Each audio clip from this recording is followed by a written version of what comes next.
महाराष्ट्रात विधानसभा निवडणुकीचा रणसंग्राम चालू आहे। अर्ज सादर करण्यासाठी एकच दिवस बाकी असल्याने शक्ती प्रदर्शन करत कुणी पक्षाच्या वतीने तर कुणी अपक्ष उमेदवारी अर्ज दाखल करतोय। इच्छुकांची संख्या पाहता यंदाच्या विधानसभेला मतदार कमी आणि उमेदवारच जास्त अशी परिस्थिती निर्माण झाली आहे। असो, हा झाला गमतीचा विषय, पण महाराष्ट्र सर्वाधिक लक्ष लागून राहिलेला जिल्हा म्हणजे बीड जिल्हा। लोकसभेला पंकजा मुंडेंचा झालेला पराभव आणि त्यातून ओबीसी मतदारांमध्ये निर्माण झालेली बदल्याची भावना याचा देखील विचार या ठिकाणी करणं गरजेचं आहे। जिल्ह्यातील 6ही विधानसभा मतदारसंघाचा निकाल काय लागू शकतो, कोण कुणावर भारी पडणार, मराठा ओबीसी संघर्षाची झळ कुणाला बसणार, जरांगे फॅक्टर कितपत परिणामकारक ठरणार, आमचा राजकीय अंदाज काय सांगतो, याचीच चर्चा आपण आजच्या व्हिडिओच्या माध्यमातून करणार आहोत। नमस्कार, मी यशस्वी मुळे, तुम्ही बघत आहात महाराष्ट्र भूमी। बीड जिल्ह्यातील पहिला मतदारसंघ गेवराई विधानसभा मतदारसंघाचे विद्यमान आमदार लक्ष्मण पवार यांनी भाजपला सोडचिठ्ठी देत अपक्ष निवडणूक लढवण्याचा निर्णय घेतलाय। नुकतीच जरांगे पाटलांची देखील त्यांनी भेट घेतली आहे। महाविकास आघाडीत शिवसेना ठाकरे गटाकडून माजी आमदार बदामराव पंडित हे निवडणुकीच्या रिंगणात असतील, तर महायुतीत अजितदादांच्या राष्ट्रवादीकडून विजयसिंह पंडित यांचं आव्हान असणार आहे। मागील दोन्ही निवडणुकीत पंडितांचा पराभव भाजपच्या लक्ष्मण पवारांकडून झाला होता। बजरंग सोनवणे यांना मतदारसंघातून 39,000 मतांचं लीड लोकसभेला मिळालं होतं। ओबीसी समाजातून येणाऱ्या वंचित बहुजन आघाडीच्या प्रियंका खेडकर यांचं तगडं आव्हान दोन्ही पंडित आणि पवारांसमोर असणार आहे। मराठा मतांचं ध्रुवीकरण झाल्यास ओबीसी आणि दलित मतांवर स्वार होत चकलंबा गावच्या सरपंच प्रियंका खेडकर इथून प्रस्थापितांना धक्का देत जायंट किलर ठरू शकतात। बीड जिल्ह्यातील दुसरा मतदारसंघ आहे माजलगाव विधानसभा। या मतदारसंघात तुतारी विरुद्ध घड्याळ असा रंगतदार सामना बघायला मिळणार आहे। महाविकास आघाडीकडून भाजपमधून आयात केलेले मोहन जगताप यांचा सामना महायुतीचे उमेदवार माजी मंत्री प्रकाश सोळंके यांच्याशी असणार आहे। 2019च्या निवडणुकीत राष्ट्रवादीच्या प्रकाश सोळंके यांनी भाजपच्या रमेश आडसरकर यांचा जवळपास 13,000 मतांनी पराभव केला होता। नुकताच शरद पवारांच्या राष्ट्रवादीत प्रवेश केलेले रमेश आडसरकर तिकीट न मिळाल्याने अपक्ष लढणार आहेत, तर महायुतीकडून उमेदवारी न मिळाल्याने पंकजा मुंडे यांचे निकटवर्तीय असलेले माधव निर्मळ आणि बाबरी मुंडे हे देखील अपक्ष निवडणुकीच्या रिंगणात असणार आहेत। लोकसभेत या मतदारसंघात कट टू कट फाईट बघायला मिळाली होती। बजरंग सोनवणे यांना जवळपास 900 मतांचं लीड या ठिकाणाहून मिळालं होतं। या ठिकाणी महायुतीतील बंडखोरीचा फायदा शरद पवारांच्या उमेदवाराला मिळाल्यास मतदारसंघात मोहन जगताप तुतारीचा आवाज घुमवू शकतात। तिसरा मतदारसंघ आहे बीड विधानसभा। जिल्ह्यातील सर्वाधिक उमेदवारी अर्ज याच मतदारसंघातून आलेले बघायला मिळतात। काका पुतण्याच्या संघर्षात मागील निवडणुकीत संदीप क्षीरसागर यांनी येथून निसटता विजय मिळवला होता।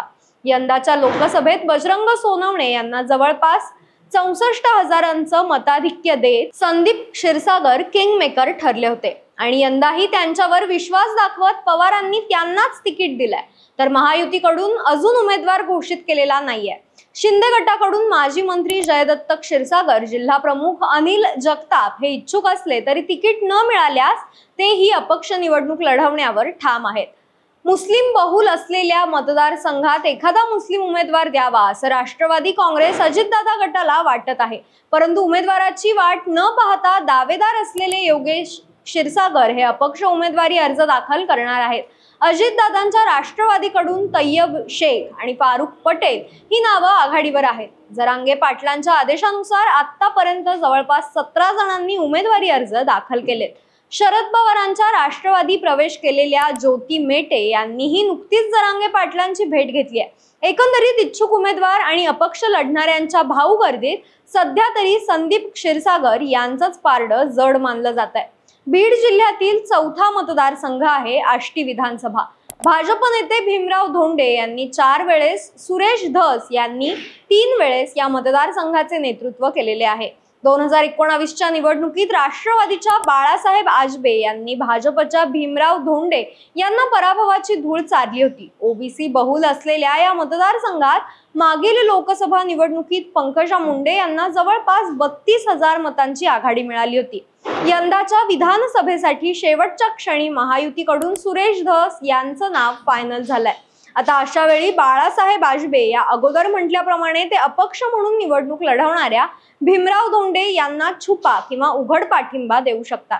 महाविकास आघाडीत शरद पवारांच्या राष्ट्रवादीकडून युवक प्रदेशाध्यक्ष महबूब शेख यांना उमेदवारी दिल्यामुळे माजी आमदार साहेबराव दरेकर यांनी अपक्ष निवडणूक लढवण्याची घोषणा केली आहे। एकंदरीत मतदारसंघात मनोज जरांगे यांनी उमेदवार दिल्यास चौरंगी लढत बघायला मिळू शकते।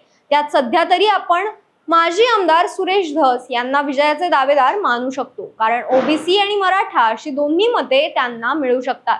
लोकसभेला समाजाचा विरोध सहन करत त्यांनी पंकजा मुंडे यांचा जोरात प्रचार केला होता, त्यामुळे आता पंकजा मुंडे देखील त्यांच्यासाठी प्रचार सभा घेतील। एकंदरीत सुरेश धस आणि भीमराव धोंडे यांच्यासाठी पंकजा मुंडेंची भूमिका ही निर्णायक असणार आहे।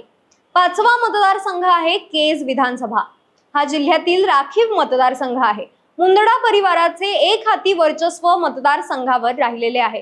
2019च्या निवडणुकीत माजी आमदार संगीता ठोंबरे यांना डावलून राष्ट्रवादीतून भाजपमध्ये प्रवेश केलेल्या नमिता मुंदडा यांना भाजपने तिकीट देऊन निवडून आणले होते। त्यांनी राष्ट्रवादीच्या पृथ्वीराज साठे यांचा पराभव केला होता। यंदाच्या विधानसभेतही या दोघांमध्येच प्रमुख लढत बघायला मिळणार आहे। लोकसभा निवडणुकीत पंकजा मुंडे मतदारसंघातून 14,000 मतांनी पिछाडीवर होत्या, त्यामुळे मुंडेंच्या निकटवर्तीय मानल्या जाणाऱ्या नमिता मुंदडा यांच्यासाठी यंदाची विधानसभेची वाट बिकट मानली जाते।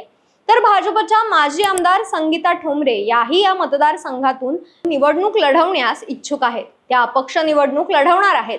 याच पार्श्वभूमीवर त्यांनी सहकार्य करण्यासाठी नुकतीच मनोज जरांगे पाटील यांची भेट घेतली आहे। एकंदरीत यंदा केज विधानसभा मतदारसंघातून आपल्या मागील पराभवाचा वचपा काढत शरद पवारांच्या राष्ट्रवादीचे पृथ्वीराज साठे हे सहज विजय मिळवू शकतात, अशी चर्चा चालू आहे। बीड जिल्ह्यातील राजकारणाचे केंद्रबिंदू असलेला 6वा मतदारसंघ आहे परळी विधानसभा। या मतदारसंघात मुंडे आणि परळी हे एक समीकरण आहे।